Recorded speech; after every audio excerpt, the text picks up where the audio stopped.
नमस्कार। राजस्थान की तमाम फटाफट खबरों में आपका स्वागत है। राजस्थान की खबरों के लिए आपसे निवेदन कि यदि आपने हमारे चैनल को सब्सक्राइब नहीं किया है तो कृपया करके राजस्थान की खबरों के लिए आपके अपने चैनल को सब्सक्राइब करना ना भूलें। आप सब्सक्राइब करते हैं तो हमें हिम्मत होती है सही और सच्ची खबरें आप तक पहुंचाने की। तो क्या है आज राजस्थान की बड़ी खबरें। राजधानी जयपुर में इस बार सर्दी ने देरी से दस्तक दी है। बीती रात इस सीजन की अब तक की सबसे सर्द रात रही। पहली बार पारा 20 डिग्री सेल्सियस से नीचे दर्ज किया गया। बीते 24 घंटों में न्यूनतम तापमान 1 डिग्री लुढ़ककर 19.8 डिग्री पर आ गया। वहीं जयपुर शहर में दिवाली के मौके पर आए सैलानियों से पर्यटन स्थल गुलजार है। विश्व विरासत में शामिल देश के सबसे सर्वमान्य वेधशाला जंतर मंतर को देखने के लिए बीते 6 दिन में 35,000 से ज्यादा पर्यटक पहुंचे। जयपुर के सवाई मानसिंह हॉस्पिटल के ऑक्सीजन प्लांट में सोमवार दोपहर अचानक आग लगने से हड़कंप मच गया। हालांकि आग पर काबू पा लिया गया। जयपुर के प्रताप नगर स्थित ई मित्र पर 16 निजी यूनिवर्सिटीज की फर्जी डिग्रियों के दस्तावेज मिलने के मामले में चौंकाने वाले खुलासे हुए। अब तक की जांच के अनुसार इस फर्जीवाड़े में कई विश्वविद्यालय भी शामिल है। आरोपी ई मित्र संचालक और उसके 2 साथियों ने पूछताछ में बताया कि आवेदकों से मार्कशीट, डिग्री, माइग्रेशन सर्टिफिकेट के रुपए सीधे विश्वविद्यालयों के बैंक खातों में ऑनलाइन जमा करवाते थे। यानी निजी विश्वविद्यालय भी शामिल हो सकते हैं। आरोपी विश्वविद्यालयों के खातों में जमा कराते थे रुपए, यानी उनको भी पता था। इसलिए बहुत बड़ा खुलासा हो सकता है इसमें यदि ढंग से जांच की जाए तो। जयपुर के हवाई यात्रियों के लिए अच्छी खबर। एयरपोर्ट से मिली जानकारी के अनुसार एयरपोर्ट से आकाश एयरलाइन 15 दिसंबर से फ्लाइट संचालन शुरू करेगी। इसके तहत जयपुर से बेंगलुरु, मुंबई और पुणे के लिए उड़ान शुरू करेगी। जयपुर एयरपोर्ट पर सोमवार को कोलकाता जाने वाले यात्रियों को परेशानी का सामना करना पड़ा। मामला एयर इंडिया एक्सप्रेस की जयपुर से कोलकाता जा रही फ्लाइट का। ये फ्लाइट सुबह रद्द कर दी गई। जेएलएन मार्ग जयपुर में अस्पताल को आवंटित बेशकीमती जमीन का मामला एक बार फिर चर्चा में। जेडीए ये जमीन 2003 में अस्पताल को आवंटित की थी, लेकिन बाद में जमीन का आवंटन निरस्त करते हुए ग्रीन पट्टी विकसित कर दी गई। अब इसी ग्रीन पट्टी को यथावत रखने के लिए आम जनता विरोध कर रही है, जबकि अब देखना यह है कि क्या होता है, सरकार क्या तय करती है। रणथंभौर नेशनल पार्क के बाघ T86 के शरीर पर 20 गंभीर चोटें, चारों पैरों, मुंह पर गंडासी, कुल्हाड़ी के काटने के निशान मिले हैं। ये खुलासा बाघ की पोस्टमार्टम रिपोर्ट में हुआ है। इसके अलावा शरीर पर पत्थरों से मारने के निशान भी मिले हैं। इसके शरीर में पसलियों और अंदरूनी अंगों में मल्टीपल चोटें थी। संस्कृति युवा संस्था की ओर से 21-22 दिसंबर को चौथा SK World Health and Wellness Fest 2024 आयोजित किया जाएगा। ये फेस्ट एंटरटेनमेंट पैराडाइज के पिकॉक गार्डन में होगा। इसमें कबीर कैफे भी बैंड देगा परफॉर्मेंस। जी हां, जयपुर के plastic surgeon doctor Suneet Soni ने 2025 आयरमैन 70.3 वर्ल्ड चैंपियनशिप के लिए क्वालिफाई कर लिया है। सुरसंगम संस्थान के तत्वाधान में होने वाले 35वें राष्ट्रीय युवा समारोह के लिए ऑनलाइन ऑडिशन प्रक्रिया शुरू हो गई है। इसके लिए अंतिम तिथि 10 नवंबर में है। राजस्थान खादी व ग्रामोद्योग बोर्ड के तत्वाधान में संभाग स्तरीय प्रदर्शनी का आयोजन किया जा रहा है। इस मेले की शुरुआत आज से जवाहर कला केंद्र जयपुर के शिल्प ग्राम में होगी। ये प्रदर्शनी 11 नवंबर तक चलेगी। इसका समय सुबह 11 से रात 9 बजे तक रहेगा। देश विदेश से आए वाटर कलर कलाकारों को सोमवार से कला यात्रा शुरू हुई। होटल ग्रांड उनियारा में आयोजित की जा रही इस 5 दिवसीय यात्रा में कलाकार जयपुर की कला और संस्कृति को वाटर कलर वर्कशॉप टूर के जरिए जीवंत करेंगे। ट्रेवल स्केच लव की ओर से आयोजित इस कला यात्रा के तहत India, Sweden, USA, Australia, Taiwan और थाईलैंड के कलाकार जयपुर पहुंचे थे।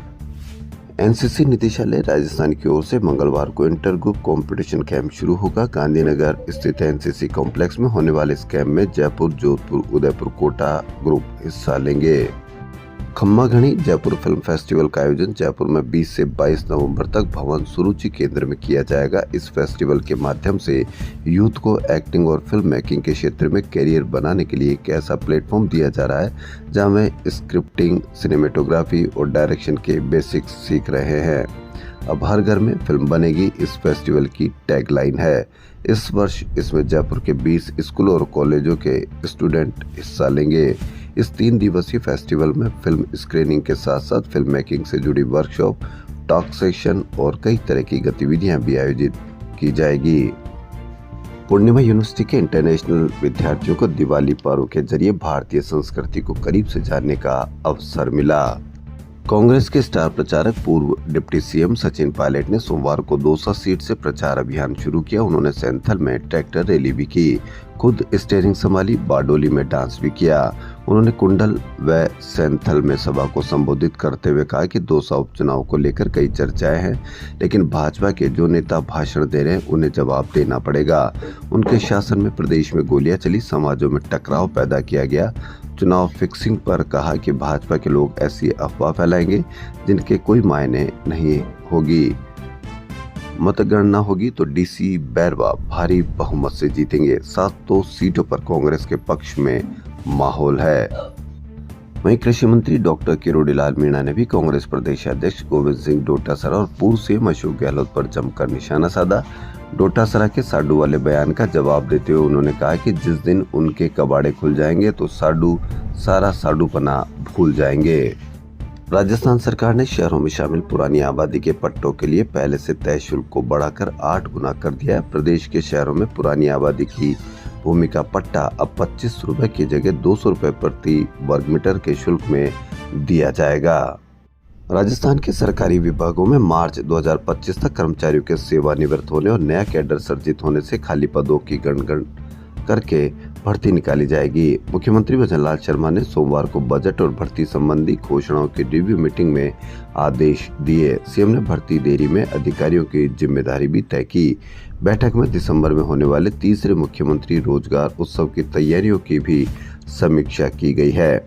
सीएम ने कहा कि सरकार 5 वर्षों में निजी क्षेत्र में 6 लाख व सरकारी में 4 लाख सहित 10 लाख रोजगार अवसरों के सृजन पर कार्य कर रही है। इस पर आप अवश्य ध्यान दें, कमेंट करें और एक एक चीज पर ध्यान दें कि 6 लाख निजी क्षेत्र में और सरकार में 4 लाख पदों के सृजन का किया जा रहा है कार्यक्रम। तो आप इस पर अवश्य ध्यान दें कि 10 लाख रोजगार उपलब्ध होंगे और आपको रोजगार मिलने की पूरी संभावना है। Rajasthan high court bar association Jaipur के 13 दिसंबर को होने वाले वार्षिक चुनाव संपन्न करवाने के लिए सोमवार को बार कार्यकारिणी ने सर्वसम्मति से 3 सदस्यीय चुनाव समिति गठित कर दी। बार एसोसिएशन के अध्यक्ष प्रहलाद शर्मा ने बताया कि अधिवक्ता राजेश कर्नल को मुख्य चुनाव अधिकारी बनाया गया है। दीपोत्सव के बाद लोग घरों से अपने कार्य क्षेत्र के लिए लौटने लगे, जिससे गांव और छोटे शहरों और अन्य जिलों से आने वाली बसें फुल आ रही है। ऐसा ही नज़ारा जयपुर में देखने को मिला, जहां दूर दराज से आए ग्रामीणों की लोगों की वजह से भीड़ रही। बाद में यहां से लोग विभिन्न वाहनों से अपने अपने घरों को गए। नगर निगम हेरिटेज महापौर कुसुम यादव ने सोमवार को निगम मुख्यालय पर अधिकारियों की बैठक ली। इसमें अधिकारियों को घटिया सामग्री यूज करने वाले ठेकेदार और लीकेज सीवरेज लाइन को जल्द ठीक कराने के लिए निर्देश दिए। बैठक में मेयर ने अधिकारियों से कहा कि जिस जोन में सीवरेज लाइन लीकेज होगी उस जोन का उच्च अधिकारी उसके लिए जिम्मेदार होगा। एक्सीएन और जेईएन पर मामले को नहीं डाला जाएगा। इस दौरान महापौर कुसुम यादव ने सभी अधिकारियों से वार्डों में चल रहे सीवरेज, सड़क, नाली निर्माण सहित अन्य कार्यों की प्रगति की रिपोर्ट ली। ग्रेटर नगर निगम जयपुर की भवन निर्माण समिति के निर्देशानुसार अधिकारियों को हर 15 दिन में बैठक बुलाई जानी थी, लेकिन पिछले 2 महीने से नहीं हुई। मीटिंग नहीं होने से भवन निर्माण स्वीकृति, भू परिवर्तन और पुनर्विभाजन जैसे प्रकरण अटके हुए हैं। शिक्षा विभाग की ओर से 6 नवंबर को एजुकेशन प्री समिट 2024 का आयोजन किया जाएगा। इस दौरान राजस्थान को एजुकेशन हब बनाने, शिक्षा के क्षेत्र में नवाचारों और आधुनिक तकनीक के उपयोग को लेकर मंथन होगा। इस आयोजन में शिक्षा से जुड़े विभिन्न विशेषज्ञ, शिक्षाविद, नीति निर्माता, उद्योग जगत के प्रमुख व्यक्तित्व, दानदाता और प्रदेश की शिक्षा को नई दिशा देने वाले विशिष्ट जन शामिल होंगे। इस समिट की शुरुआत 6 नवंबर को सुबह 11 बजे से hotel intercontinental Tonk road Jaipur में होगी।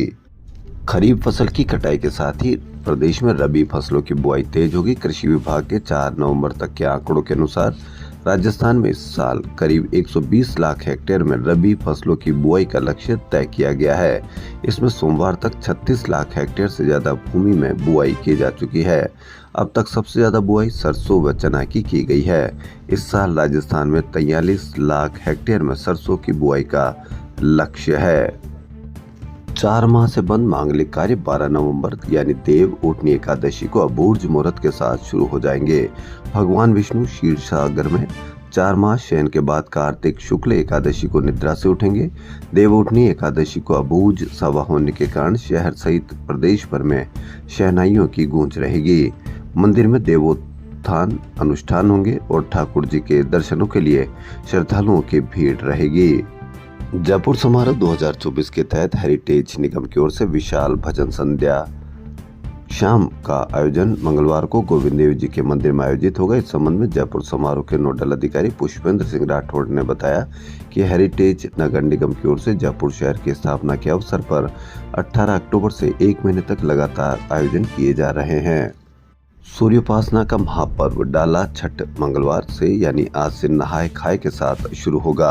सोमवार को इसकी तैयारियों को अंतिम रूप दिया गया। राजस्थान मैथिल परिषद के कार्यकारिणी सदस्य घनश्याम चौधरी ने बताया कि इसके बाद बुधवार को खरना व्रत होगा। व्रती खरना की पूजा करेंगे। इसमें छठ करने वाले श्रद्धालु पूरे दिन निर्जला उपवास करके सायंकाल भगवान सूर्य की पूजा कर प्रसाद ग्रहण करेंगे। प्रसाद पाने के बाद व्रती 36 घंटे का निर्जला अनुष्ठान का संकल्प लेंगे। तीसरे दिन गुरुवार को डूबते हुए सूर्य को अर्घ्य दिया जाएगा। छठे पर्व के चौथे एवं अंतिम दिन शुक्रवार को सुबह उगते हुए सूर्य को व्रती तालाब, सरोवर या कृत्रिम तालाब से सूर्य को दूध तथा जल से अर्घ्य देकर महाव्रत का समापन करेंगे। मुस्लिम सामाजिक संगठन केंद्र के वक्फ बिल के विरोध में उतरेंगे। ज्वाइंट कमेटी तहफ्फुज ए औकाफ राजस्थान में वक्फ संशोधन बिल के विरोध में 10 नवंबर को जयपुर के एमडी रोड पर तहफ्फुज ए औकाफ कॉन्फ्रेंस का आयोजन करेगा। अलहाज अमीर अब्दुल्ला खान उर्फ मस्तान बाबा का सालाना 20वां 3 दिवसीय उर्स मुबारक मंगलवार से दिल्ली रोड स्थित चुंगी नाका दरगाह परिसर में शुरू होगा। दरगाह खादिम करीम शेख ने बताया कि उर्स के पहले दिन सुबह कुरान ख्वानी और रात में मिलाद शरीफ पढ़ा जाएगा। राजस्थान प्रदेश कांग्रेस अध्यक्ष गोविंद सिंह डोटासरा ने सोमवार को प्रेस वार्ता में सीएम भजनलाल शर्मा, किरोड़ी लाल मीणा और सरकार पर हमला बोला। सोमवार को मंत्री किरोड़ी लाल मीणा द्वारा डोटासरा के साडू वाले बयान पर टिप्पणी के जवाब में उन्होंने कहा कि किरोड़ी भी सीएम को हटाना चाहते हैं, हम विपक्ष भी हटाना चाहते हैं, तो दोनों साडू और क्या है, वो इसी काम में तो लग रहे हैं। विचारधारा तो हम दोनों की एक ही हो नहीं सकती। किरोड़ी मीणा खुद ने बयान दिया था कि मेरा प्रमोशन होगा और बेडम का प्रमोशन होगा। कैबिनेट मंत्री का प्रमोशन का मतलब क्या है? कैबिनेट से ऊपर तो सीएम ही होता है। वहीं डोटासरा ने दावा किया कि भाजपा केवल यूपी से नारे लाकर या जाति धर्म में बांटने की साजिश रच सकती है। इस बार भी भाजपा शून्य पर आउट होगी, एक भी सीट नहीं जीतेगी। कांग्रेस नेता 7 सीटों पर जीतेंगे, हर सीट पर दम लगाएंगे। दिवाली का माहौल खत्म होते ही चुनावी माहौल परवान चढ़ चुका है। राजस्थान विधानसभा के नेता प्रतिपक्ष टीकाराम जूली ने कहा कि उपचुनाव में 7 सीटों पर सामने दिख रही हार से भाजपा में ऊपर से नीचे तक खलबली मची हुई है। जूली ने मुख्यमंत्री पर कटाक्ष किया कि हार के डर से मुख्यमंत्री की नींदें उड़ी हुई है और भाजपा सत्ता का दुरुपयोग जाति धर्म के नाम पर बंटवारे की कोशिश कर चुनाव जीतना चाहती है। अब जनता ने ठान चुकी है कि उपचुनाव में 7 विधानसभा क्षेत्रों में भाजपा को हराना और कांग्रेस को विजयी बनाना है।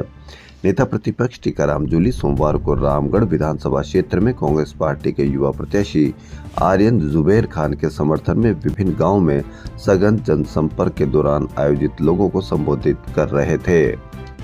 राजस्थान की लोक संस्कृति व लोक कला को इस बार राइजिंग राजस्थान की एक्टिविटी में रखा जाएगा ताकि निवेशकों व प्रवासी राजस्थानियों का जुड़ाव हो।